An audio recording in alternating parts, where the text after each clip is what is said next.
Hello and welcome to Playwright, a podcast about creating and sharing new ways to play. My name is Ryan Hamann. You can call me H. And I'm Ryan Quintal. You can call me Q. We are recording back-to-back with The Sound of Play this week, so if you enjoy the two of us specifically, the Sound of Play podcast is another one for you to check out this time of the year. It's a fun selection of music, and it's good to kind of be carrying that energy forward, or, I guess, how are you feeling anyways? I still feel pretty energetic. I still got it in me.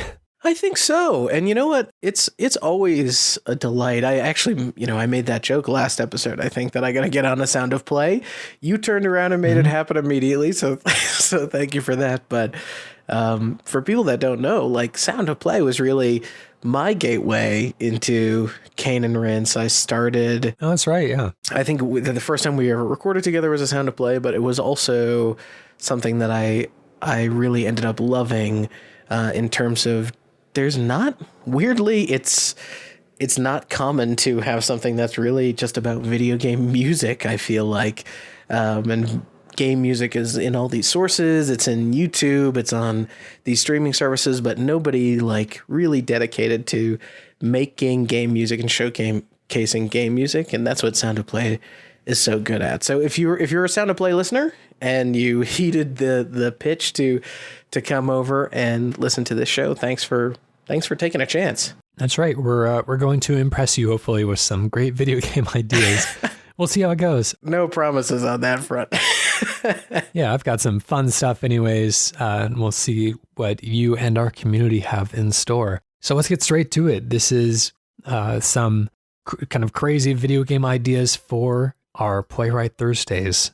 All right, this first pitch, one of mine, I'm going to say, was actually inspired by, like I mentioned on Sound of Play, actually, one of the Octocurio recent retweets. Octocurio does a great job of highlighting interesting indie games and showcasing little kind of GIFs or videos that really exhibit what each of those games does differently than every other game. Really a good kind of elevator pitch for the game. And what they showed off today was a game in which you play a fish that can kind of swim in shadows cast by objects and can hop between them. And, it's about kind of creating traveling in a person's shadow as they walk down a road and then jumping into the shadow of a building or something like that. So I want to do something similar, something about shadows interacting, but instead I want to do something that's kind of Katamari-like, where as you play a character and your shadow, as your shadow interacts with other shadows, kind of sticks onto them and adds them to kind of a bigger conglomerate, kind of like a Katamari would. But the twist is that each of the objects that the shadow represents, like a car or a train or a house or whatever, can move along with the character, like they are being physically dragged along as well. And so not a problem for something like a car or a skateboard or a bird, but you want to avoid objects like mountains and buildings, things that can't move, because it's that would like kind of end a run. Maybe that would be like a big, one of those kind of big honkin' score boosters to like end your run and to get like a final cash out on. So yeah, something kind of score chasey, something that makes creative use of lighting and reflections, of shadows, and can use it in kind of a fun arcadey way. So that's my pitch for the day. Let's start the clock and take it from there. Yeah, one of the things I like about this, in my head, this is actually a perspective I'm feeling. I don't know if this works for you, but I like the idea of playing almost as a character, maybe in a top-down or isometric view, and having, like, instead of the right joystick be for camera control, if this is indeed like mapped to a joystick, maybe you could actually play as like an orbiting light around the character, so you have control over the direction and maybe the length and size of the person's shadow. So as they're like running through this environment, you find yourself constantly moving your light source around so that you have the right direction and length of shadow. And it's almost like if your shadow is larger or bigger than the object, then you can kind of barrel past it or pick it up, Katamari style, like you said. But if your shadow is smaller, that, you know, it's something that actually drags you back. Well, that's interesting. So would you not have kind of direct control over the player then? You would just kind of be that sun or that orbiting light? That's a good question. I was thinking that you were both, or at least one stick potentially controls the person, and then the other is the light source. But I think about, this is a big ask for people, but in every time I download and attempt to like mess with the program Blender, 3D programs are really good at showing like, here is a source of a light, and as you move it around, this is what happens to an object in the shadow. And, you know, games do this in many ways, but usually you don't control light sources, you control cameras, right? So I like the idea of really kind of showing people, oh, when a light is overhead, a shadow is incredibly small, right? And maybe you need to make that shadow small to, say, get around one of those immovable mountains that you talked about. But then, you know, when it comes to defeating enemies, you're actually not tackling the enemy themselves, but rather absorbing their shadow. I think of like that feeling that Alan Wake's flashlight had against enemies before he kind of pops them into vulnerability, that sort of and maybe there's like a shadow absorbing type thing that you can do when your shadow is larger than the enemy shadow or touches the enemy shadow. So I do think that kind of an isometric perspective is the way to do this. I think that kind of simplifies a lot of the process. Have you played Felix the Reaper over the last year? No. Okay, that is a kind of a strategy puzzle game where you play kind of a dancing Grim Reaper on a grid-based system, and you kind of have to orchestrate all of these events in your environment. It's actually pretty complicated for what it is. You have to orchestrate events to lead characters to be killed, essentially. That's your purpose as a Grim Reaper. Wow. But it's interesting because you have to stay out of the sun. You do that by kind of hopping into shadows, but you can also rotate the angle from which the sun is hitting the stage. And there are certain kind of tells that it uses to help you kind of determine where the shadow is going to be cast. But even so, it can be a little tricky to keep track of. It's all grid based. And so there are a certain number of squares that are covered and a certain number that aren't. But I always feel like when it comes to light and shadow, I understand in concept, of course, like how they work, but implementation wise, as you get closer to an object, the shadow becomes larger. As you get farther away, the shadow becomes smaller. And then as you move around it, it casts it in kind of interesting, weird ways.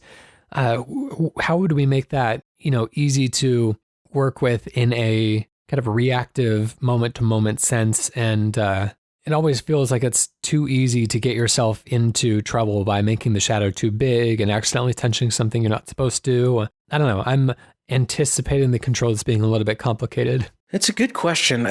One of the things that I kind of, this might help us solve it.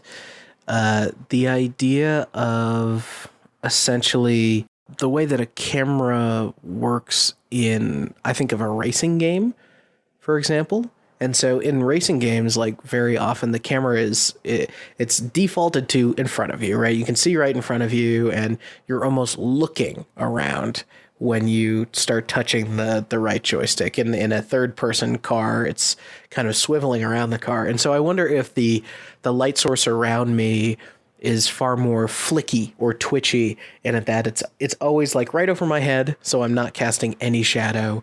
Then like if I very quickly need to flick it out, it's almost like flicking out a weapon or something where I can very quickly pull my joystick to the left, the shadow becomes long to the right, and I can absorb an enemy shadow that's to the right of me. And the idea of that being, you could almost make this a horror game, right? Because if you cast it in a lot of darkness, then potentially your light source is also needed to see some of the enemy or environments around you. Another thing that I wanted to do is kind of play on this dichotomy of shadows being on a 2D surface and the real objects being in a 3-dimensional plane, where as you conglomerate a shadow of something that's farther away from the character, you're essentially moving 2 points on the map now. And so if you have to go through tunnels, then there have to be kind of appropriately spaced tunnels for you to get through, or you have to find ways of making sure that all of the objects can pass through whatever obstacles are in your way. So for that reason, you might choose to avoid certain objects. You might choose to grab certain objects or reposition the light to solve these tricky maneuverability problems as you add more and more objects to your group, essentially. And kind of like Katamari always ends up going into outer space and rolling up the entire world, I think it'd be fun if kind of the final stage on this could be something like a lunar eclipse, where you eventually add the moon to your shadow and are kind of dragging that around as well. But the moon is reflecting the sunlight. And so it does some interesting and weird, unexpected things with the way that shadows are being cast as it kind of reflects off of itself. I'm thinking about that idea of the light and the shadow. Maybe a smarter thing isn't to let the player control it, but rather I think about the feeling of Doom and the way that Doom parentheses 2016, aka Very Doom, if you're a Cadence listener, has brought back circle strafing like as a legitimate strategy in a first-person shooter. And I'm thinking about, like, could it be that you have in the environments that are casting these shadows, like, set light sources, torches, whatever, and rather than being able to control around all of the light source that casts your shadow, you find yourself, like, essentially navigating between these different spotlights in order to get your shadow to change direction. Or maybe you get a combination of both where you can control it, but then occasionally all the lights go out and it drops away and you have to navigate the existing light sources to move your shadow around. Because if it's just like a global shadow, I think you're going to run into it always, the shadows are all going to be going in the same direction. And if it's like a day-night, although that could be interesting, if it's a very fast day-night cycle throughout a level over and over again, your shadow kind of changes throughout a cycled period. Multiple light sources is an interesting twist to add to this, kind of like walking through a park at night and catching the shadows, catching the light of separate light posts along the path. Yeah, it starts to feel very steampunk or something when I think of it like that. Yeah, it's interesting thinking about how this kind of puzzle would change if you have multiple shadows to keep track of all at once, and they're always changing position and that kind of thing. But anyways, we're out of time. Let's wrap it up and let's give it a name. You're going to have to come up with something better than this, because Shadow Slayer is too video game to be any good. How about shadow play? It's kind of like a term for shadow puppets, right? I think so. Shadow play. Shadow play. I think that does the trick. I think that gets us there. Cool. Let's go on to your video game pitch today. So my pitch today is kind of a genre smash into a classic sort of type of game. So I've been thinking about, I've pitched before civilization type games or strategy games on the show, but I was thinking about, like, what if you took a card game and made it a little bit more long form, put it into kind of the civilization building genre, and you get a deck of cards, or rather hand of cards, and you can play them, and you're acting as the ruler in each civilization, and cards maybe build monuments, they enact policies, maybe they can even spawn different units, or maybe you play as a god and you get kind of cool god powers with the cards or something. But you get all the card game mechanics where cards cost action points to use or cast, but then you could do fun stuff with, like, the cities that you found give you more cards that you draw per turn, or trade routes give you more action points per turn. You're basically building out a game Civilization style, but each turn along with kind of some traditional Civ building games, you also have this meta layer concept of deck building, using cards, and kind of casting things on your enemies. All right, I'm gonna start the clock there. So I'm not super familiar with or kind of into the genre of deck-based RPGs, that Slay the Spire and games like that, the SteamWorld Quest type of game. But I know that they're very popular, and I know that there's a lot of people that really swear by them. So maybe I'm not the best person to advise as to like interesting ways to take one of these games, but I think that this kind of adds interesting elements of choice to that style of game. How does kind of setting it in a 3-dimensional map or like a Civ style map really change the experience? Well, what I'm thinking is like card games, I think card RPGs, especially your Slay the Spires, what have you, are traditionally very or relatively short individual run experiences. So you find yourself in these situations where, you're playing a few hands. In the case maybe of a Slay the Spire, you have a boss and you can defeat and take down a boss by, getting the right stuff at the right time in the right way. But what I thought was interesting about bringing the deck into the Civilization universe or the Civilization format was this idea of the way that a deck is built. Like maybe right now Civilization realizes leaders as a set of attributes, and they're kind of buffs or debuffs depending on the leader. But I like the idea of really a leader having kind of a deck of cards. They have a set of skills that they're good at, and so the actual actions that they can take as a leader are very much shaped by who they are. So you might have, for example, I'll use Gandhi, as he's a kind of a popular Civ leader. Gandhi would have a lot of cards that are all about spreading culture, building culture, establishing religion, this sort of stuff.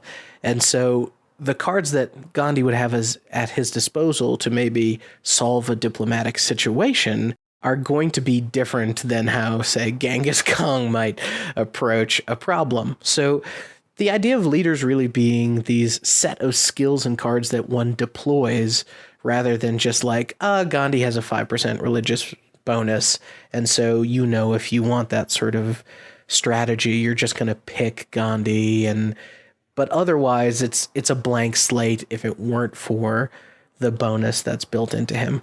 So what are we thinking as far as structure for the game? I know a lot of these card-based games, just by the nature of card games in general, tend to be kind of roguelike setups, games that are meant to be played with you get what you get in each playthrough, and then you kind of shuffle everything in, start over, and hopefully have kind of a different experience next time around. Yeah, so I was thinking about that, and I'm wondering if you can start layering mechanics, like if you're playing as a leader and you take over another leader's city.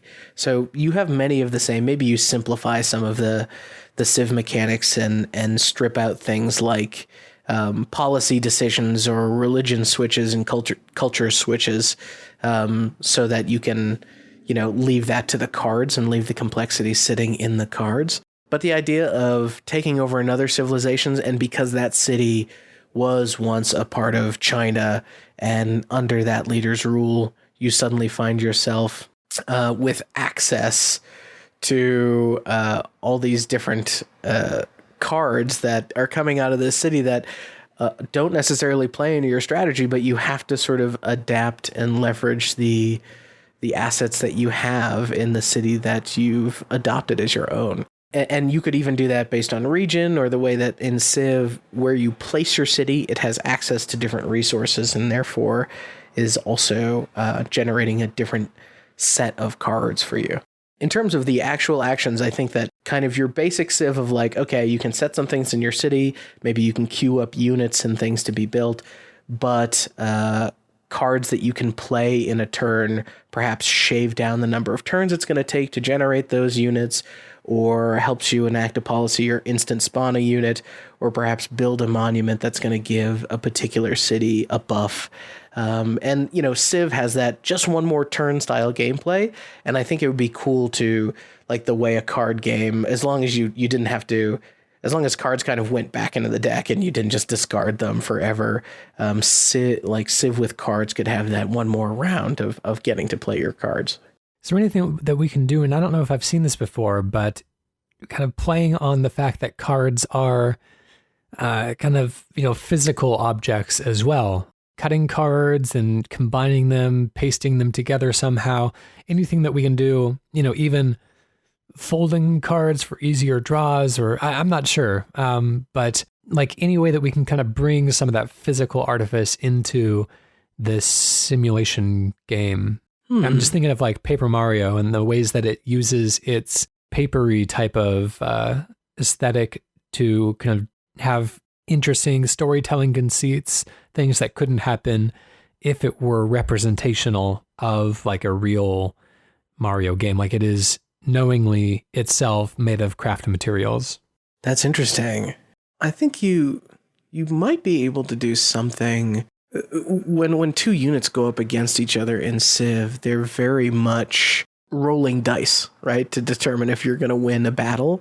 I wonder if when you get into battle with units, if it doesn't play out more like a game of Gwent than it does just sort of clicking on the units and seeing them punch each other a little bit, but you actually get more of a quick, fast-paced card game, and depending on the units that you have fighting, you have this little mini deck that you're drawing from of like, okay, they can, you know, people with archers can longbow fire, but they can also have a couple other cards that they can play, maybe putting flames on the arrows or something like that, but you only have like 5 cards to play in a quick round of succession, and it's about who plays their cards right, and actually give you more skill-based control over the outcomes of the battles, which Civ kind of walks away from in favor of like, are your forces just straight up better than the others?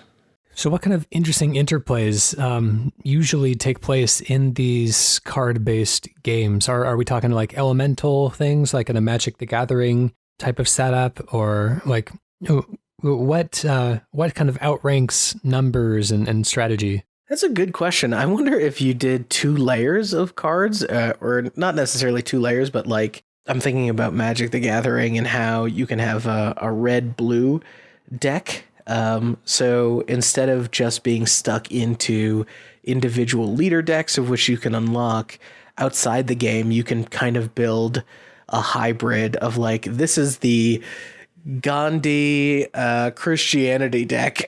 And so like you have the sort of Gandhi culture and diplomacy stuff, but then you can also layer in like turning water into wine or something. So you get like god powers fused with a leader, and you can do like combo decks like that. Or maybe you can even do like, I'm going to build a Catherine the Great and George Washington deck at the same time, and seeing if it's just like, if there's no god level, but rather just leader level. Because I know Civs also do the religious expansion, so you can always complicate it. But even just doing 2 leader hybrids and designing your own leader, I think would be pretty novel as an experience. Yeah, it'd be neat from a historic perspective. We're just about out of time there. Let's give this one a name. It's like cards, decks. Is there something? I feel like there's something to like the cradle of civilization, but you know, being in somebody's hand, like the idea of a civilization being in a hand. I feel like that's a visual. Song, he's got the whole world in his hands. He's got the whole world in his hands. Hand of the world, or world in hand is kind of fun.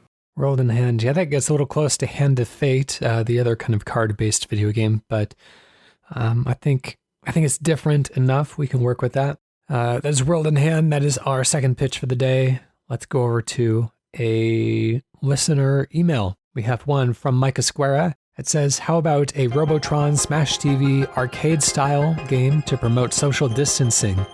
The environments could be shopping malls, subway stations, etc. The player and characters would be unarmed, but must maintain at least 2 meters of distance from others as the environment fills up with more players and PCs. All right, let's start the clock. I love... This is interesting. Yeah. A game about maneuvering around crowded areas without getting too close to anyone. This is pretty cool. Gosh, I'm thinking about, if it is just kind of a matter of weaving in between kind of shifting safe spaces, almost like, dodging lasers on your way to, steal something in a heist movie. That would be like, that's kind of fun. That has kind of like a bullet hell feeling to it. But if there's even a matter of like, not everyone can be avoided, you just have to like go through the areas of least risk and see on the other end whether or not you were infected like that. I don't know, that's a fun probability game, but it also feels kind of unfair as well. Like if you just kind of happen to pass by an infected person in a low density zone, then like you made the right choice, but you still got punished for coming out with the wrong outcome. So I don't know, how do we balance these things? When I think about Smash TV and I think about Robotron, I kind of get in this mental space of, would you still do a gun? And like, would that gun be now like almost like Lucio's sort of boop gun in Overwatch, where he can just sort of push people away from him? And sometimes that's off of a cliff, but I'm not necessarily suggesting that. But the idea of like, these people are always around you, and it almost gives me like pacifist mode vibes from Geometry Wars. Do you remember that mode? Mm-hmm. Yeah. Where it's just like, don't shoot anything, but rather don't get touched by anything either. It's That's right. Germaphobe's dream game, I guess. Yeah, but what do you think about something like that? Maybe your only offensive abilities are really to push people away and like reestablish the distance. When someone is within a danger zone of you, it's like you have like a 3, 2, 1 countdown timer before there's failure or something. So you can actually get into tight situations, but if you can maneuver around them or boop people away, then you can kind of save yourself. This also makes me think of Resident Evil. Yeah. You're not always shooting the zombies. You have to kind of run past them, and the closer you get to them, the more chance they have of kind of reaching out and grabbing you. So there's kind of a specific strategy to kind of weaving through the groups of zombies without getting grabbed as well. Gosh, you're just making me realize that Resident Evil has taught us how to social distance for a long time. And it's been called Biohazard from the beginning in Japan.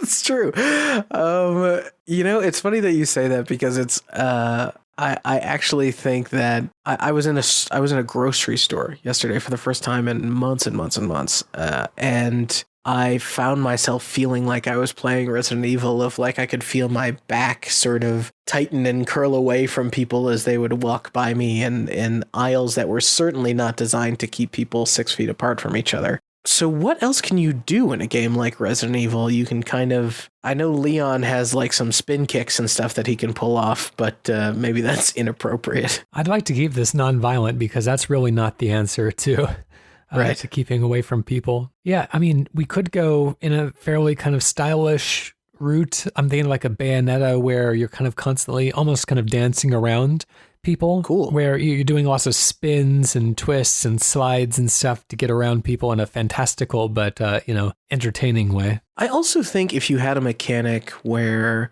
because we're thinking about Smash TV, if you enter a room and you need to destroy all the enemies, then you can move to the next room. Maybe this is you're entering a space and you can successfully survive for some amount of time or not be touched for some amount of time. You can move to the next space. But the idea of like a Resident Evil where it's just proximity that sort of degrades.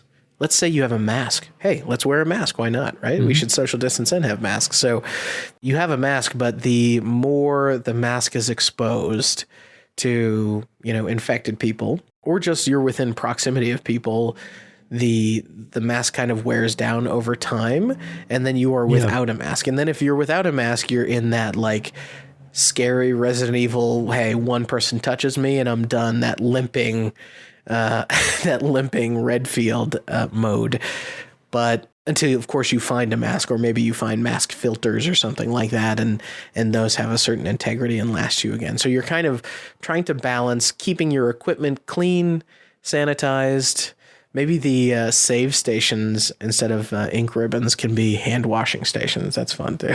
I would like if this was kind of you have to do very mundane tasks, but stay away from people, like a top-down view of like a grocery store. All of the items you need to pick up are highlighted on the map. You have to find your way to navigate through the store while trying to come in contact with as few people as possible. I mean, gosh, I know this is all now feeling a little bit dystopian, but I think there's even an angle where, like, maybe you just have to be the scary thing about Resident Evil is being the cop who has a duty to I guess bring order or something to the city, and maybe you're an essential worker, right? Just imagine being a janitor at a college university or something like that, or like you said, a stocking person at a supermarket. The idea of your job is going to require you to do these tasks and be very much exposed to the public, but can you navigate it in such a way that you stay safe? I mean, this is the real experience that people are facing. Yeah, and you could even, have to contend with like anti-mask protests and stuff like that, and those could be the real problem areas, like maybe kind of the central area of a college. As you have to cross like a central courtyard, there might be like an anti-mask protest going on out there. So you either have to kind of brave it and go through the most dangerous part of campus, or take longer roundabout ways to get around, perhaps even in tighter corridors where you might be exposed to more responsible people wearing masks. But, even that kind of takes chip damage away from your viral load in a way. Mm-hmm. And so, ultimately you're trying to complete your objectives in the lowest amount of time, and that can be the kind of score chase element there. I do like kind of centralizing this around, how much risk you're going to take to try to get that score down. Ultimately knowing that if your, viral load hits like a certain level, then it's game over, like you've lost the challenge. And maybe even if you have traces of the virus after coming in contact with people, then you start infecting people at a certain percentage point. Like at 30%, you start infecting people. And so the people that you have passed kind of incubate it. And so as you have to travel back to areas you've been before, kind of like in Resident Evil, where there are the Crimson Head zombies in the RE remake, areas that you've been before, those shoppers or students or whatever are now themselves infectious. And, you have to, because, you weren't careful the first time around. And so maybe you try to take it really careful and really choose the back roads and out of the way corridors for the first, half of the game, because you don't want to sow those seeds that might come back to haunt you later on. Maybe one additional thing that you could play with as a concept, and this is maybe too real, so I don't want to bring everybody down with this, but maybe you do all this in a level, but you don't really necessarily even get an indication or a strong indication that you have been infected, but rather you just know how many times you've been within risk, or you've put yourself in risk. And so it's at the end of a level where you're tested and you find out whether or not you've contracted this disease. You get into, or this virus rather. So you almost start to have the structure of like a roguelike, of like how much of your job can you do, or how far can you get, which is very much back in the old arcade format of, put in a coin to continue, right? Like Smash TV. And, once you test positive, that's it. That's game over. All right. That's enough time on that one. Let's give it a name. Super happy, fun life. We've used the term viral load a few times, and I feel like that kind of fits the aesthetic of what we're going for. Yeah. If you do some mechanic where you get any sort of offensive capability, you can always do viral lock and load. Or your viral loadout. Viral loadout. Oh my gosh.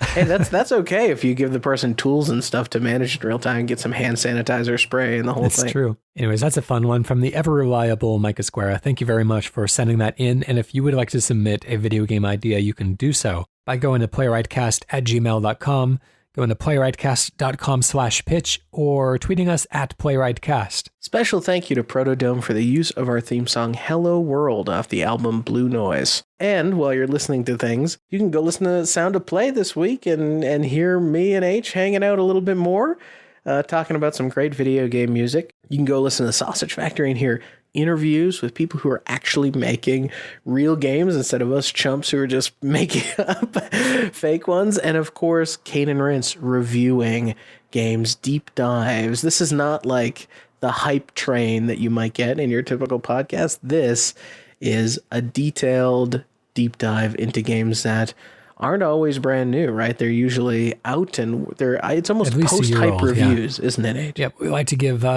time for the public opinion to settle a little bit, so it's not as volatile as it is at launch. Wait for the backlash and then the backlash to the backlash to have kind of played out and see how history remembers it. Anyways, let's get into a redacted game to close out the episode here. I've got one for you today. Climb, swim, and redacted your way through a maze of cryptic redacted. So realistic you can practically smell the decaying flesh. Unload an arsenal of lethal redacted on any wild redacted, giant redacted, or bloodthirsty redacted that gets in your way. Your mission is the deadliest one to date, the recovery of the fabled redacted, an incredible redacted, reputed to give its possessor vast power.